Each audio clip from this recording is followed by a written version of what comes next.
নমস্কাৰ প্ৰিয় বন্ধু বান্ধৱীসকল বছৰৰ 12 মাহৰ ভিতৰত আপোনাৰ জন্ম কোন মাহত হৈছিল আজিৰ ভিডিঅ'ত আমি আপোনাক জনাম বছৰৰ কোন মাহত জন্ম হ'লে তেওঁৰ ভৱিষ্যত কেনেকুৱা হয় তেওঁৰ চৰিত্ৰ কেনে ধৰণৰ হয় কৰ্ম সংস্থাপন শিক্ষা ভাগ্য কেনে ধৰণৰ হয় জ্যোতিষশাস্ত্ৰৰ মতে জন্মৰ দিন বাৰ মাহ সময় অনুসৰি সেই ব্যক্তিৰ ব্যক্তিত্ব চৰিত্ৰ ভৱিষ্যত কৰ্ম সংস্থাপন আদি নিৰ্ধাৰণ হয় গ্ৰহ নক্ষত্ৰৰ প্ৰভাৱত তেওঁলোকৰ ভৱিষ্যত দিন ভাল হয় নে বেয়া হয় নিৰূপণ কৰিব পাৰি জন্মৰ মাহ অনুসৰি ব্যক্তিৰ ভাগ্য কেনে ধৰণৰ হয় সেই সকলোবোৰ কথা জ্যোতিষশাস্ত্ৰত উল্লেখ আছে বা জ্যোতিষ গণনাৰ পৰা জানিব পৰা যায় জ্যোতিষশাস্ত্ৰ অনুসৰি যি মাহত ব্যক্তিৰ জন্ম হয় সেই মাহত গ্ৰহ নক্ষত্ৰৰ প্ৰভাৱ ইষ্ট দেৱতাৰ স্থিতি দয়া গুণ ধৈৰ্য ভাগ্য জন্মৰ সময়তে তেওঁৰ শৰীৰত প্ৰৱেশ কৰে গৰুৰ পুৰাণ মতে পূৰ্বজন্মৰ কৰ্মফল স্বৰূপেও ব্যক্তিৰ জন্মৰ স্থান আৰু কৰ্ম নিৰ্ণয় হয় জন্মৰ মাহ অনুসৰি ব্যক্তিৰ ভাগ্য ভৱিষ্যত আৰু কৰ্ম সংস্থাপন কেনেকুৱা হয় ভাল হয় নে বেয়া হয় আজিৰ ভিডিঅ'ত এই সকলোবোৰ কথাই জানিব পাৰিব সেয়েহে জন্মৰ মাহ অনুসৰি আপোনাৰ ভৱিষ্যত ভাগ্যৰ বিষয়ে জানিবলৈ আজিৰ ভিডিঅ'টো সম্পূৰ্ণকৈ চাই তেনে আপুনি নিশ্চয় উপকৃত হ'ব পাৰিব প্ৰিয় বন্ধু বান্ধৱীসকল শাস্ত্ৰ অনুসৰি ব্যক্তিৰ ভাগ্য জন্মৰ আগতেই নিৰ্ধাৰণ কৰা হয় যদিও জন্ম হোৱা ক্ষণ বাৰ তিথি মাহ অনুসৰি গ্ৰহ নক্ষত্ৰৰ গতিবিধিৰ প্ৰভাৱৰ প্ৰতি লক্ষ্য ৰাখি সাল সলনি হোৱা দেখিবলৈ পোৱা যায় তেনে জানো আহক কোন মাহত জন্ম হোৱা ব্যক্তিৰ ভাগ্য কেনেকুৱা হয় কোন মাহত জন্ম হোৱা ব্যক্তিৰ ভাগ্যত সৌভাগ্য বেছি হয় কথাখিনি কোৱাৰ আগতেই আপোনাক এটি সৰু অনুৰোধ জনাওঁ ভিডিঅ'টো যদি ভাল লাগে তেনে এটা লাইক কৰাৰ লগতে কমেণ্ট বক্সত শ্ৰী হৰিক সন্মান জনাই ওম নমো ভগৱতে বাসুদেৱাই নমঃ বুলি লিখিবলৈ কেতিয়াও নাপাহৰিব আৰু যদি আমাৰ চেনেললৈ প্ৰথম আহিছে তেনে চেনেলটো ছাবস্ক্ৰাইব কৰাৰ লগতে অন্য 10 জনে উপকৃত হোৱাকৈ ভিডিঅ'টো শ্বেয়াৰ কৰিবলৈ অনুৰোধ জনালোঁ প্ৰথম মাহটো হৈছে বহাগ মাহত জন্ম হোৱা জাতক জাতিকাৰ ভৱিষ্যত ভাগ্য কৰ্ম সংস্থাপন কেনে হয় বহাগ মাহত ৰবি গ্ৰহ তুংগ অৱস্থাত মেঘ ৰাশিৰ অৱস্থান কৰে সেয়েহে বহাগ মাহত জন্ম হ'লে জাতক তেজস্বী ৰণকৌশলী আৰু একনিষ্ঠ ভাৱ হয় জাতক দয়ালু মানি আৰু উচ্চ পদবীধাৰী হ'ব পাৰে জাতকৰ দুৱাৰদলিৰ পৰা কোনোৱেই বিমুখ হৈ উভতি আহিব লগা নহয় নিজে গভীৰ আত্মসন্মানী হয় অন্য মানুহে তেওঁক দাম্ভিক বা অহংকাৰী বুলি ভাবিবও পাৰে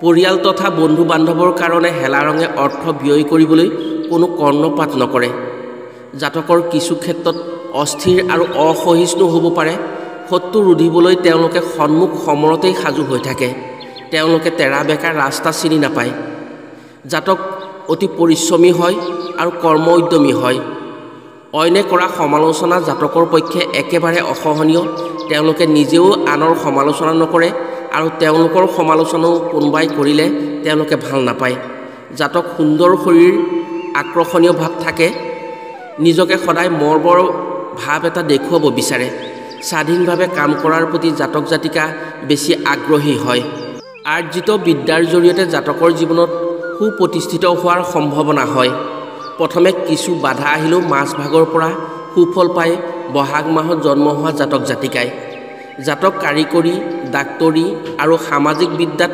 বিশেষভাৱে বিস্তাৰৰ সম্ভাৱনা থাকে সাংঘাতিক কিছু কৰাৰ ক্ষেত্ৰত নিজৰ অৱদান বেছি থাকিব ডাঙৰ পৰিকল্পনা বা ডাঙৰ উদ্যোগৰ কৰ্মী ডাঙৰ ব্যৱসায় পৰিচালনা কৰা সৈন্যদল পৰিচালনা বা দেশ গঠনৰ বৈপ্লৱিক কামত আগৰণুৱা হ'ব পাৰে উচ্চ পদবী বিষয়া সৈন্য বিভাগৰ বিষয়া অথবা ডাক্তৰ হিচাপেও জাতকৰ অৱশ্যে কৃতিত্ব অৰ্জন কৰিবলৈ সক্ষম হ'ব পাৰিব ব্যৱসায় বাণিজ্যত নিজৰ সুখ্যাতি লাভ কৰিবলৈ সক্ষম হ'ব পাৰে এনে ক্ষেত্ৰত কিছু পলম হ'ব পাৰে নিজে স্বাধীনচেতীয়াভাৱে নিজে ব্যৱসায় চলালে তেওঁলোকে বেছি লাভৱান হ'ব দ্বিতীয় মাহটো হৈছে জেঠ মাহত জন্মগ্ৰহণ কৰা জাতক অতিশয় কষ্ট সহিষ্ণু আৰু চতুৰ হয় বহুজনক প্ৰতিপালন কৰাৰ ক্ষমতা থাকে অপমানজনক কোনো কথা সহ্য কৰিব নোৱাৰিব মিঠা বস্তু খাই ভাল পায় নানা কাৰণত জাতকে মাজে মাজে দুখিত হ'ব লাগিব পাৰে।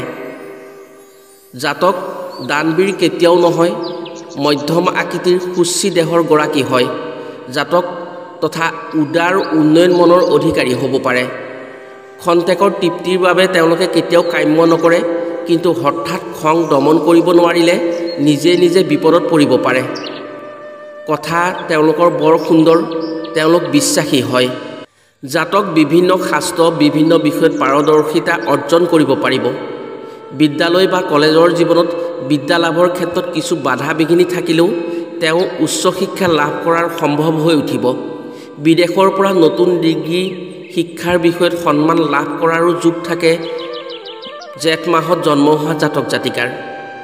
৩৫ বছৰৰ পিছত বিশেষ উন্নতি আৰু ৪০ বছৰৰ ভিতৰত গাড়ী মটৰ মাটি সকলোখিনি তেওঁলোকৰ সম্ভাৱনা হ'ব। ইঞ্জিনিয়াৰ বা যিকোনো কাৰিকৰী বিদ্যাত দক্ষতা অৰ্জন কৰিব পাৰিব। জীৱনৰ প্ৰথম অৱস্থাত পদে পদে বাধাৰ সন্মুখীন হ'ব লাগিব পাৰে। চিকিৎসা তথা ৰসায়ন বিজ্ঞানৰ জৰিয়তে প্ৰচুৰ অৰ্থ উপাৰ্জন কৰিবলৈ সক্ষম হ'ব জেঠ মাহত জন্ম হোৱা জাতক জাতিকাই। বেংক, জীৱন বীমা, সামৰিক বিভাগ বা নৌ বিভাগৰ লগত জড়িত হ'লে বহু উন্নতি হ'ব জেঠ মাহত জন্ম হোৱা জাতক জাতিকাৰ। ব্যৱসায় কৰিবলৈ বেছি ভাল পাব। যদি লৌহ, শিল, তুলা, পশম, কাগজ আৰু পুথি প্ৰকাশন সম্বন্ধীয় ব্যৱসায় কৰে, সেইবোৰ ব্যৱসায়ত তেওঁলোকে প্ৰচুৰ পৰিমাণে অৰ্থ লাভ কৰিবলৈ সক্ষম হ'ব। কিন্তু অংশীদাৰী ব্যৱসায়ত তেওঁলোকৰ উন্নতি নাই। তেওঁলোকে অংশীদাৰী ব্যৱসায় কৰিলে তেওঁলোকৰ লোকচানহে হ'বলগীয়া হয়। তেওঁলোকে ঠগন খাবলগীয়া হ'ব পাৰে। ৩ নম্বৰ মাহটো হৈছে আহাৰ মাহ। আহাৰ মাহত জন্মগ্ৰহণ কৰা জাতক স্বভাৱেই চঞ্চল আৰু মেধাৱী হয়। জাতক ধৰ্মশীল, স্বাস্থ্যৱান, সুন্দৰ, ধনী আৰু অধিক লোভী হয়। লোভৰ কাৰণেই মাজে সময়ে নিজে নিজৰ বিপদ মাতি আনিব পাৰে। জাতক প্ৰিয়ভাষী আৰু বন্ধুভাজন হয়। লোভ ৰিপুক দমন কৰিব পাৰিলে নিশ্চয় জাতকৰ স্বকুল স্ববংশ গৌৰৱ কৰিব পাৰিব আৰু স্ববংশক উদ্ধাৰ কৰিবলৈ সক্ষম হ'ব। জাতক বুদ্ধিমান, কথা বাৰ্তা মাৰ্জিত হয়। ৰাজনীতিত লিপ্ত হ'লে অনায়াসে প্ৰথম বা দ্বিতীয় শ্ৰেণীৰ নেতা হ'ব পাৰিব। নিজে সাহিত্য, অভিনয়, পৰিচালক আৰু চিকিৎসক হ'লেও সহজেই খ্যাতি অৰ্জন কৰি অৰ্থ উপাৰ্জন কৰিবলৈ সক্ষম হ'ব। নিজে পৰৰ দুখত দুখী হ'ব। বন্ধু হিচাপে অতি বিশ্বাসী হ'ব, কিন্তু অত্যন্ত খামখেয়ালী হ'ব। এনে খামখেয়ালীৰ বাবেই আৰু লোভে মাজে মাজে তেওঁক নিজৰ বিপদ মাতি আনিব পাৰে। জাতক ঈশ্বৰ বিশ্বাসী হয়। জাতক ধাৰ্মিক হ'ব। কৰ্মক্ষেত্ৰত উন্নতি লাভ কৰিব পাৰিব। চাকৰি বাকৰিত প্ৰমোচন পাওঁতে পলম হ'ব পাৰে। ব্যৱসায়ত শুভ ফল পাব। কৰ্মক্ষেত্ৰত বাৰম্বাৰ পৰিৱৰ্তন ঘটিব। বিদ্যা লাভৰ ক্ষেত্ৰত বিশেষ বাধা আহিব পাৰে। এই বাধা নিজৰ কিছু খামখেয়ালী, চিন্তা ভিন্নতা আৰু কিছু অৰ্থনৈতিক কাৰণেও হ'ব পাৰে। চিকিৎসা শাস্ত্ৰ, পাৰিবাৰিক বিদ্যা, জ্যোতিষশাস্ত্ৰ, তন্ত্ৰশাস্ত্ৰত নিজে যথেষ্ট দক্ষতা দেখুৱাই অৰ্থ উপাৰ্জন কৰিব পাৰিব। জাতক ভাল বেয়া দুয়ো পথেৰেই ধন উপাৰ্জন কৰিব পাৰিব। আইনবিদ, কিতাপ প্ৰকাশক বা শিল্পী হ'লেও কিছু পৰিমাণে ধন উপাৰ্জন কৰিবলৈ সক্ষম হ'ব। পিছৰ মাহটো হৈছে শাওণ মাহ। এই মাহত জন্ম হোৱা জাতক জাতিকাৰ প্ৰতি মহাদেৱৰ বিশেষ কৃপা থাকে। শাওণ মাহটো মহাদেৱৰ মাহ বুলি ধৰা হয়। কোমলতা, বিদ্যা অনুৰাগ, বীৰত্ব আৰু আৱেগ খুব বেছি হয় এই মাহত জন্ম হোৱাৰ জাতক জাতিকাৰ। একে ঠাইতে তেওঁলোকে বেছিদিন থাকিব নোৱাৰে। স্থিৰভাৱে নাথাকি বীৰত্বৰ কাৰণে অলপতে জঁপিয়াই পৰাটো বৈশিষ্ট্য হৈ পৰে। দেহৰ ৰং হালধীয়া, কিছু চাপৰ হয়। কেঁকোৰাৰ চুলি, চকু জুৰিৰ অলপ বহল হ'ব পাৰে। পানী খুব প্ৰিয় হ'ব, গতিকে পানীৰে যাত্ৰা কৰি বেছি আনন্দ পাব।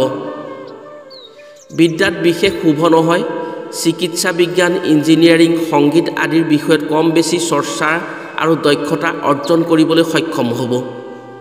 ঘৰ দুৱাৰ তৈয়াৰী, খেতি বাতি, জুলীয়া বস্তু, সুৰা ইত্যাদি সম্পৰ্কীয় ব্যৱসায়ত ভাগ্যৰ উন্নতি ঘটিব। কিছু প্ৰতিকূল ভাগ্যৰ লগত সদায় সংগ্ৰাম কৰি চলিবলগীয়া হ'ব পাৰে। আনক সহায় কৰি আৰ্থিক উন্নতি তথা সামাজিক সুনাম বৃদ্ধি কৰিব পাৰে। কোনো মহিলাৰ প্ৰভাৱত উন্নতিত সহায় হ'ব পাৰে। চাকৰিৰ ক্ষেত্ৰত বেংক, জীৱন বীমা, মটৰ, বৈদ্যুতিক সামগ্ৰী আৰু লোৰ কাৰখানাত চাকৰি কৰিলে অধিক উন্নতি লাভ কৰিব পাৰিব। কিন্তু চাকৰিতকৈ ব্যৱসায়ত উন্নতি লাভ বেছি আছে। ইয়াৰ পাছৰ মাহটো হৈছে ভাদ মাহ। ভাদ মাহত জন্মগ্ৰহণ কৰা জাতক জাতিকা জ্ঞানী হ'লেও লোভীয়া হোৱাৰ কাৰণে নানা কুকৰ্মত লিপ্ত হ'ব পাৰে। কিন্তু ভাদ মাহত যিয়েই জন্মগ্ৰহণ কৰে সিহঁতে সচৰাচৰ সৎ প্ৰকৃতিৰ বিশিষ্টই হয়। জাতক ৰোগী ভোগী শত্ৰুবোৰে কেতিয়াও ক্ষতি সাধন কৰিব নোৱাৰে। জাতক খৰচী হ'ব, গতিকে ব্যয় সংকোচ কৰি চলিব লাগিব।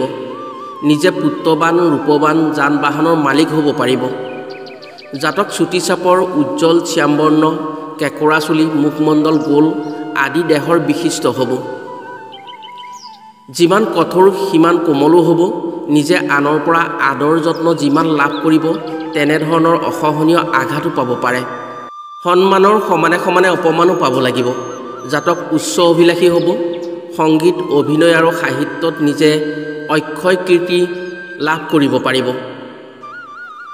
জাতক অসামান্য জ্ঞানৰ অধিকাৰী হ'লেও বিদ্যাত আহৰণৰ ক্ষেত্ৰত বাৰে বাৰে বাধাৰ সন্মুখীন হ'ব পাৰে।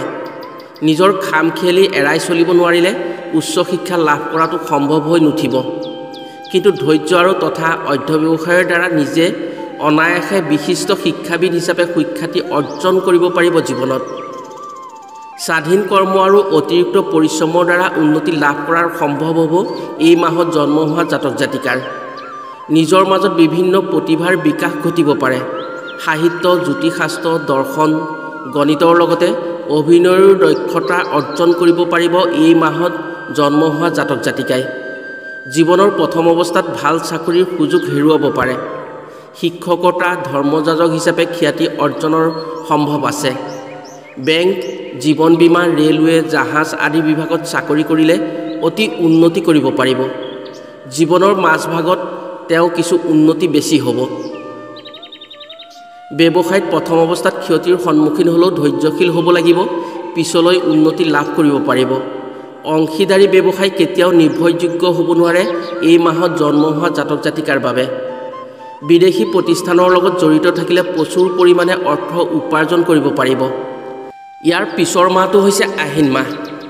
আহিন মাহত জন্মগ্ৰহণ কৰা জাতক সুখী পুত্ৰবান আৰু গুণগ্ৰাহী হয়। ৰাজ দৰবাৰতো সন্মান পোৱাৰ সম্ভাৱনা থাকে। বিয়াৰ পিছত পত্নীৰ লগত পৰম সুখী হ'ব পাৰে আহিন মাহত জন্ম হোৱা জাতক জাতিকাই। নিজে ঐশ্বৰ্যশালী আৰু আজ্ঞাবাহী ভিত্তৰ গৰাকী হ'ব পাৰিব। নিজে ৰূপৱান বংশশ্ৰেষ্ঠ আৰু পৰোপকাৰী হ'ব। চৌখিন বুদ্ধিমান হোৱাৰ উপৰিও কেতিয়াবা কেতিয়াবা অত্যন্ত আত্মকেন্দ্ৰিক হৈ পৰিব পাৰে। জাতকৰ বাহিৰৰ পৰা চিনা কঠিন হ'ব। ৰাজনীতিত তীক্ষ্ণ বুদ্ধিৰ কাৰণে প্ৰতিপক্ষক সহজতে পৰাভূত কৰিব পাৰিব। একাধিকবাৰ বিদেশ ভ্ৰমণৰ যোগ আছে। বন্ধু বান্ধৱৰ পৰা সদায় সহযোগিতা লাভ কৰিব পাৰিব আহিন মাহত জন্ম হোৱা জাতক জাতিকাই। দৰ্শন চিকিৎসা আৰু স্থাপত্যবিদ্যাত বিশেষ দক্ষতা অৰ্জন কৰিবলৈ সক্ষম হ'ব এই মাহত জন্ম হোৱা জাতক জাতিকাই। বিভিন্ন দিশৰ পৰা সন্মান আৰু পুৰস্কাৰ লাভ কৰিব পাৰিব। বিদ্যা আহৰণৰ সময়ত বেমাৰৰ কাৰণে বাধা আহিব পাৰে। সমালোচক হিচাপেও বিশেষ খ্যাতি অৰ্জন কৰিব পাৰিব তেওঁৰ জীৱনত। জাতক ঈশ্বৰ তথা দৈৱ শক্তিৰ বেছি বিশ্বাসী হ'ব। আনৰ হিত চিন্তাই কৰিব। বিচাৰপতি আইনজীৱী হিচাপে বিশ্বৰ খ্যাতি অৰ্জন কৰিব পাৰিব। তেওঁ ব্যৱসায় বাণিজ্যটো ভাল হ'ব। জীৱনৰ প্ৰথম অৱস্থাত অৰ্থৰ অভাৱ নহ'ব, কিন্তু জীৱনৰ মাজভাগত কিছু অৰ্থৰ নাটনি হ'ব পাৰে। চাকৰিত একাধিকবাৰ স্থানান্তৰিত হ'ব লাগিব পাৰে। নিজৰ খামখেয়ালিৰ কাৰণে নিজে সময়ে সময়ে বিপদত পৰিব পাৰে। ইয়াৰ পিছৰ মাহটো হৈছে কাতি মাহ। কাতি মাহত জন্মগ্ৰহণ কৰা জাতক সচৰাচৰ ৰসিক জ্ঞানী দেৱভক্ত আৰু পৰোপকাৰী হয়। নিজে ধনী হ'ব, কিন্তু নানা মতলবী আৰু সুযোগ সন্ধানী হ'ব। পৰিশ্ৰমী আৰু অধ্যৱসায়ী হয়। জীৱনৰ যুদ্ধত কেতিয়াও পিছ পৰি নাথাকিব। হঠাৎ খং উঠি পিছ মুহূৰ্ততে শীতল হৈ পৰিব। এনেই নিজৰ স্বভাৱ নম্ৰ আৰু মধুৰ হ'লেও কাৰো সমালোচনা সহ্য কৰিব নোৱাৰিব। জাতক ধৰ্মৰ প্ৰতি সহনশীল হ'ব। ঈশ্বৰ বিশ্বাসী পাপ পুণ্যৰ স্বীকাৰ কৰিব পৰা বিধৰ ব্যক্তি হ'ব। জাতকৰ বিদ্যাৰ ক্ষেত্ৰত অতি শুভ হ'ব। নিজৰ বিদ্যা বুদ্ধি আৰু বিচক্ষণতাৰ কাৰণে বহুতেই শিৰ নত কৰিবলৈ বাধ্য হ'ব। পৰীক্ষাত ফলাফল ভাল কৰিব পাৰিব। সাহিত্য দৰ্শন আইন বিষয়ত বিশেষ ক্ষমতা তেওঁলোকৰ থাকিব। তেওঁলোকে তাত সফল হ'ব পাৰিব। জাতকৰ জীৱনত প্ৰথম আৰু শেষ অৱস্থাত অৰ্থৰ অভাৱ নহ'ব। চাকৰি জীৱনত উন্নতি অৱশ্যেই হ'ব। কাৰখানা, বন বিভাগ, বিদ্যুৎ বিভাগত কাম কৰিলে তেওঁলোকে সহজেই পদোন্নতি লাভ কৰিব পাৰিব। বিশেষ বিভাগত যিকোনো বিভাগত কাম কৰিলে তেওঁলোকে উন্নতি কৰিব পাৰিবই। তলতীয়া কৰ্মচাৰীসকলে তেওঁলোকক ভাল পাব, শ্ৰদ্ধা ভক্তি কৰিব। কিন্তু উচ্চ পদস্থ বিষয়াই তেওঁক বাৰে বাৰে অপমানিত কৰিব পাৰে। একাধিকবাৰ কৰ্ম সংস্থাপনৰ পৰিৱৰ্তন হ'ব যদিও সেই পৰিৱৰ্তনে তেওঁৰ জীৱনলৈ ভাল দিনৰ সূচনাহে কৰিব। নানা অপবাদ নিন্দা সহ্য কৰিব লাগিব। মেল মোকৰ্দমাটো জড়িত হ'ব পাৰে। গতিকে আইনগত সম্পৰ্কে সাৱধান থকাই এই মাহত জন্ম হোৱা জাতক জাতিকাৰ বাবে অতি উত্তম হ'ব। প্ৰিয় বন্ধু বান্ধৱীসকল, আজিৰ ভিডিঅ'ত এই 7 মাহত জন্ম হোৱা জাতক জাতিকাৰ ভৱিষ্যত ভাগ্য চৰিত্ৰ কেনে হয় সেইখিনি কথা জনালোঁ। কালিলৈ পুনৰ বাকী থকা 5 মাহৰ বিষয়ে জনাম। আজিলৈ ভিডিঅ'টো ইমানতে সামৰিছোঁ। কালিলৈ ভিডিঅ'ত লগ পোৱাৰ আশাৰে আজিলৈ আহোঁ। সকলো ভালে থাকক, সুস্থ থাকক। ধন্যবাদ।